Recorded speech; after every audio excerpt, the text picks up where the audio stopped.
राठोड.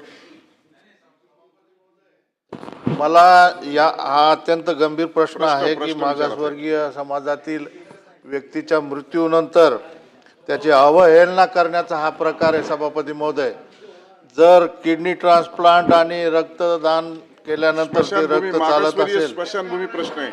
माझा स्पेसिफिक प्रश्न असा आहे मंत्री महोदयांना आपल्या माध्यमातून की राज्याच्या बृहत आराखड्यामध्ये मास्टर प्लॅनमध्ये सरसगट ज्या ठिकाणी स्मशानभूमी नाही त्या राज्यातील प्रत्येक मागास वस्तीला तुम्ही स्मशानभूमी बांधून देणार का?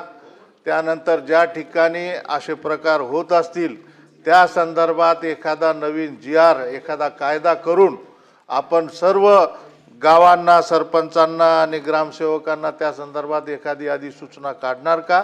आणि माझा शेवटचा प्रश्न असा आहे की मी शिरसाट साहेबाचं अभिनंदन करेन की त्यांनी संभाजीनगरमध्ये सर्वांना स्मशानभूमी बांधण्यासाठी 1-1 कोटी दिले, परंतु ते अद्याप मला मिळालेले नाही. ते मला ते देणार का?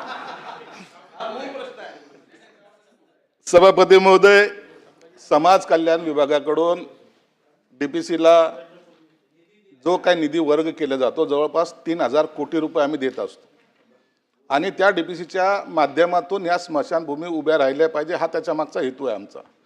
आता आम्ही जे काही पैसे त्यांच्याकडे वळती करतो त्या टायमाला निश्चितच त्यांना हे बंधनसुद्धा टाकू आणि त्यांना तो आम्ही सूचनासुद्धा देऊ की अशा वेळेला जे लोकप्रतिनिधी तिथलचे असतील त्यांनी त्याच्यावर कारवाई करावी. मंत्री महोदयाचं उत्तर संपलेलं आहे, त्यामुळे प्रश्न उत्तराचा तास संपलेला आहे. घोषणा. आज शुक्रवार दिनांक 6 मार्च 2026 रोजी मान्य केलेला महाराष्ट्र विधान परिषद नियम 93 अन्वये सूचना सभागृहाच्या पटलावर ठेवल्याची मी घोषित करीत आहे.